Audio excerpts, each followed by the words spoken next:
ഭക്തി താ ജഗദംബേ പ്രേമം താ ജഗദംബേ.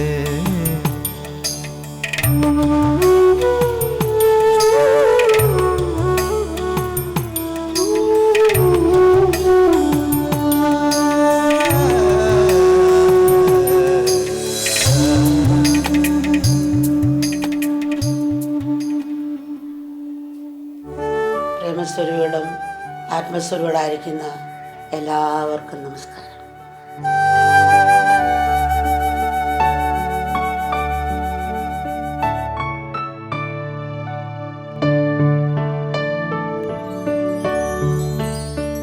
അഞ്ഞൂറ് പേരുള്ള കമ്പനി മാനേജ് ചെയ്യാന്ന് വെച്ചാൽ 500 മനസ്സുകളെ മാനേജ് ചെയ്യുക എന്നാണ് അർത്ഥം. എന്നാൽ സ്വന്തം മനസ്സിനെയും ചിന്തകളെയും നമ്മൾ മാനേജ് ചെയ്യാൻ പഠിക്കുന്നില്ല. ബാഹ്യലോകത്തിനെയും വസ്തുക്കളെയും മാനേജ് ചെയ്യുന്ന പോലെ തന്നെ ആന്തരികലോകത്തിനെയും മനസ്സിനെയും മാനേജ് ചെയ്യേണ്ട ആവശ്യമാണ്. ഇല്ലെങ്കിൽ മനുഷ്യൻ്റെ വ്യക്തിത്വത്തിൻ്റെ ഒരു ഭാഗം മാത്രമേ വികസിക്കുന്നുള്ളൂ. ഇവിടെയാണ് ആധ്യാത്മികയുടെ പ്രസക്തി. ലക്ഷ്യത്തോട് പ്രേമമുണ്ടെങ്കിൽ ആവശ്യമില്ലാത്ത ചിന്തകൾ നമുക്ക് അതിജീവിക്കാൻ സാധിക്കും. ഉദാഹരണത്തിന് നമ്മൾ റെയിൽവേ സ്റ്റേഷനിലോ അല്ല പ്ലെയിൻ സ്റ്റേഷനോ തൻ്റെ സഹോദരൻ ജോലി സ്ഥലത്ത് നിന്ന് വന്ന് വിളിക്കാൻ കാറും കൊണ്ട് പോവുകയാണ്. അവിടെ ചെല്ലുമ്പം ആയിരക്കണക്കിന് ആൾക്കാർ പ്ലെയിനിൽ നിന്ന് ഇറങ്ങി വരുന്നു, ട്രെയിനിൽ നിന്ന് ഇറങ്ങി വരുന്നു. ആൾക്കാർ അവരെയൊക്കെ കാണുന്നെങ്കിലും തൻ്റെ ഉള്ളിൻ്റെ ഉള്ളിൽ തൻ്റെ സഹോദരനെവിടെ എന്നായിരിക്കും ഉള്ളിൻ്റെ ഉള്ളിൽ അവരവർ കാണുന്നുണ്ട്. അതുപോലെ ഇങ്ങനെ ചിന്തകൾ വരാം. പക്ഷെ ഉള്ളിൻ്റെ ഉള്ളിൽ നമ്മൾ ആ ഒരു പ്രേമം വെച്ചുകൊണ്ട് നീങ്ങുക. നമ്മൾ ഒരു കഥ ഓർക്കുകയാണ്. ഇത് പറയുമ്പോൾ ഒരിക്കൽ ഭഗവാൻ വൃന്ദാവനം വിട്ട് പോയ സമയം മധുരയിൽ നിന്നൊരു ഭക്തൻ വൃന്ദാവനത്തിലേക്ക് വന്ന സമയത്ത് കാണുന്ന ഗോപികളൊക്കെ ഭഗവാൻ ഓർത്ത് ഇങ്ങനെ കരഞ്ഞുകൊണ്ടിരിക്കുകയാണ്. അപ്പോൾ ഭക്തൻ ഗോപികളോട് പറഞ്ഞു, നിങ്ങളൊക്കെ ഭഗവാൻ ഓർത്ത് കരഞ്ഞുകൊണ്ടിരിക്കുന്നു. കൃഷ്ണയുടെ കൂട്ടുകാരുമൊത്ത് സകളുമൊത്ത് ചിരിച്ചുല്ലസിച്ച് കഴിയുകയാണ്. അതേ നിങ്ങളെ പറ്റിയൊന്നും ഓർക്കുന്നില്ലല്ലോ. അതേ എല്ലാം മറന്ന് ഉല്ലസിച്ച് ചരിച്ച് കളിച്ചുകൊണ്ടിരിക്കുന്നു. നിങ്ങൾ കരച്ചു കളിച്ചിട്ട് വേറെ വല്ല ജോലി നോക്കാൻ പറഞ്ഞു. അപ്പോൾ ഗോപികൾ പറഞ്ഞു, അങ്ങ് എത്ര നല്ല സന്ദേശമാണ് ഞങ്ങൾക്ക് നൽകിയത്. ഭഗവാൻ സന്തോഷിച്ച് കഴിയുന്നതിന് അതിനപ്പുറം ഞങ്ങൾക്കൊരു സന്തോഷമില്ല എന്നും പറഞ്ഞ് കയ്യിൽ നിന്നെല്ലാം കൊടുത്തിട്ട് ഗോപികൾ വെണ്ണ എടുക്കാൻ പോയി. വെണ്ണ എടുത്തുകൊണ്ട് വന്നിട്ട് പറഞ്ഞ്, ഇത് ഭഗവാന് കൊടുക്കണം, പക്ഷെ വൃന്ദാവനത്ത് തന്നത് പറയരുത്.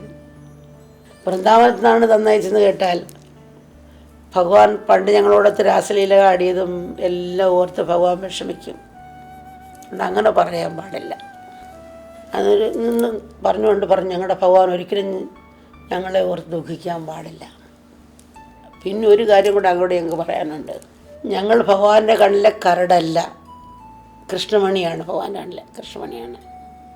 അദ്ദേഹത്തിന് എന്താണോ ഇഷ്ടം അതിനെ പ്രോത്സാഹിപ്പിക്കുക എന്നതാണ് ഞങ്ങളുടെ മാർഗം.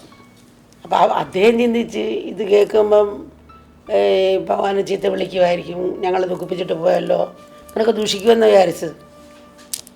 അദ്ദേഹത്തിന് തിരിച്ചു കിട്ടിയ ഒരു ഇടി പോലെ ആയിപ്പോയി. പക്ഷെ ഒരു കൊടുത്ത വെണ്ണയും കൊണ്ട് ചെന്നു. പുള്ളി മാറി നിന്നു. അപ്പോൾ ഭഗവാൻ ഭക്ഷണം കഴിക്കാനിരിക്കുകയാണ്. വൃന്ദാവനത്തിലെ മണം വരുന്നു. ആരെങ്കിലും വൃന്ദാവനത്തിൽ വന്നിട്ടുണ്ടോ എന്ന് നോക്കുക. വന്നിട്ടുണ്ടെങ്കിൽ അദ്ദേഹത്തിൻ്റെ പാദം കഴിയാ തീർത്ഥം കൊണ്ടുവരണം എന്ന് പറഞ്ഞു. അങ്ങനെ പോയി. അപ്പോൾ ഇദ്ദേഹത്തെ കണ്ടു. അപ്പോൾ വൃന്ദാവനത്തിൻ്റെ പേരൊന്നും പറഞ്ഞില്ല. പക്ഷേ പാദം കഴി വെള്ളം കൊണ്ടുപോയി. അപ്പോൾ വെണ്ണയും കൊടുത്തു. ആ വെള്ളം കുടിച്ചിട്ട് കുടഞ്ഞ് ആ ഭക്ഷണം കഴിക്കുകയാണ്. ആ ഭക്തൻ്റെ ദാസനെന്ന് പറഞ്ഞ പോലെ ഇതാണ് ഭഗവാൻ ഭക്തനുള്ള ഭാവം. ഗോപികൾക്ക് ഭഗവാനുണ്ടായതാണ് ഭക്തർക്ക് ഭഗവാനുള്ള ഭാവം. പരസ്പരമുള്ള പ്രേമവും വിനയഭാവവും സമർപ്പണഭാവവും. കാരണം ഒരു ഭക്തൻ ആ ഒരു ഭാവമാണ് ഭക്തന് വേണ്ടത്. അവനെ ശരിയായ ഭക്തനെന്ന് പറയും. ആ ഒരു ഭാവത്തിലുള്ള ഭക്തിയാണ് നമ്മൾ വളർത്തിയെടുക്കേണ്ടത്. കിട്ടുകയില്ലെങ്കിലും ആ ശരണാഗതി, അപ്രേമം, പ്രവൃത്തിയിലെ വൃത്തി, സ്നേഹം, കാരുണ്യം, ക്ഷമ, അതോടുള്ള ഭക്തി, ആ ഒരു ഭാവത്തിൽ കൂടി ധ്യാനജപാദികൾ ചെയ്യുമ്പോൾ ആത്മീയമായ പുരോഗതി മാത്രമല്ല ഐശ്വര്യങ്ങളുണ്ടാകും. അതുകൊണ്ട് എപ്പോൾ നമുക്ക് ആ വൈരാഗ്യം വരുന്ന അപ്പോൾ ഉണ്ട് ആ നിമിഷം മുതൽ സ്വയം സമർപ്പിക്കണം. അല്ലെങ്കിൽ പിന്നെ നാളെ എന്ന് പറയുന്നത് അറബിക്കടലിൽ തിരയടങ്ങി കുളിക്കാൻ ഇറങ്ങുന്ന പോലാണ്. അന്നേരം അടങ്ങാൻ പോകുന്നില്ല. രോഗം സുഖമായിട്ട് ഡോക്ടറെ ആശ്രയിക്കണം. അതിൻ്റെ ആവശ്യമില്ലല്ലോ, ഡോക്ടറെ കൂടെ രോഗം സുഖമാവുള്ളൂ. അപ്പോൾ നമ്മൾ ആ ഒരു മനോഭാവം വളർത്തിയെടുത്ത് ആ ഒരു ലക്ഷ്യം നമ്മൾ തിരിയണം. എല്ലാ ഈശ്വരനെ കണ്ട് പ്രവർത്തിക്കണം. അവിടെ നിന്ന് ജയിക്കുന്നു. എന്ത് ചെയ്യുമ്പോഴും ആ ഒരു മനോഭാവത്തോടെ ആയിരിക്കും. ആ ഒരു ഭാവത്തിൽ നീങ്ങണമെന്ന്. എല്ലാം സാധനയായി മാറണം. ഞാൻ യന്ത്രം നീ യന്ത്രി, ഞാൻ രഥം നീ രഥി, ഞാൻ ഗ്രഹം നീ ഗ്രഹനായികയും എന്ന് നമ്മൾ പറയുമല്ലോ. ആ ഒരു ഭാവത്തിൽ ഒരു പൈപ്പ് പോലാകാണ്. അപ്പോൾ ടാങ്കല വെള്ളം മുഴുക്കുകയും ഉപകാരപ്രദമാകും. എന്ത് ചെയ്യുമ്പോഴും ആ ഒരു മനോഭാവത്തോടെ ആയിരിക്കും. പേന ഇരിക്കുന്നത് നമ്മുടെ കയ്യിലല്ലേ, പേന ഒന്നും ചെയ്യുന്നില്ലല്ലോ, നമ്മളാണ് പേനയെ പിടിച്ചിരുന്നത്. അതുകൊണ്ട് അവിടുത്തെ കയ്യിലൊരു പേന പോലെ, അവിടുത്തെ കയ്യിലൊരു ബ്രഷ് പോലെ എന്നുള്ള രീതിയാണ് പറയുന്നത്. അപ്പോൾ നമ്മൾ കർത്തൃത്വ ബോധമില്ലാതെ അവിടെ നിന്നാണ് ചെയ്യിക്കുന്നതെന്നുള്ള രീതിയിൽ വെള്ളത്തിൽ വെണ്ണ പോലെ, വെള്ളത്തിൽ കിടക്കുന്ന വെള്ളം പോലെ, വെള്ളത്തിനകത്ത് വെള്ളം കയറിയില്ല മുങ്ങുന്നത്. ലോകത്ത് ജീവിക്കുമ്പോൾ നമ്മളിൽ തന്നെ ആകണം. നമ്മൾ ബന്ധിക്കുന്നില്ല കർമ്മം. അവന് വ്യക്തിത്വമില്ല, അപ്പം അവനൊന്നും ചെയ്യുന്നില്ല. അവിടെ പരമാത്മാവ് തന്നെ ഇവിടെ പ്രവർത്തിക്കുകയാണ്. ആ ഒരു ബോധം എല്ലാം പിന്നെ ധ്യാനമല്ലേ. ആ ഒരു ഭാവത്തിൽ നീങ്ങണമെന്ന്. എല്ലാ സാധനയായി മാറണം. എല്ലാ കർമ്മവും അതൊരു കർമ്മയോഗമാക്കി മാറ്റണം. അവന് മോക്ഷം വന്നാലും കപ്പലിൻ്റെ കുരുവിലെ പറയത്തുള്ളൂ. കുറേ നടക്കും മോക്ഷവും. കാരണം അവന് ആകാശാപ്രതമല്ല മോക്ഷം. ജീവിച്ചിരിക്കവേ മുക്തനാകാണ്. അവന് തന്നെ ഉണ്ട്. ജീവൻ മുക്തനെന്നാണ്. ആ ഒരു ഭാവത്തിൽ പോകും.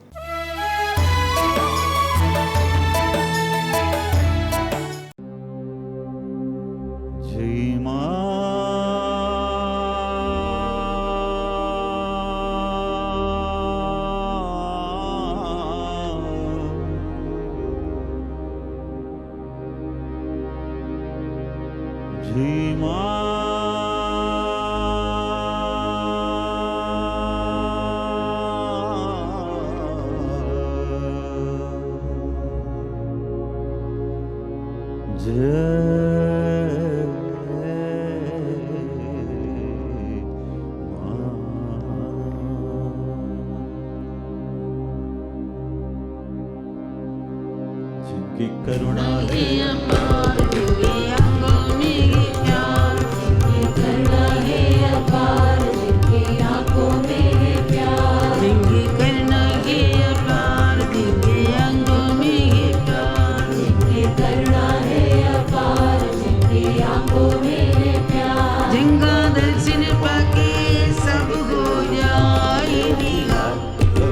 संतुषी माँ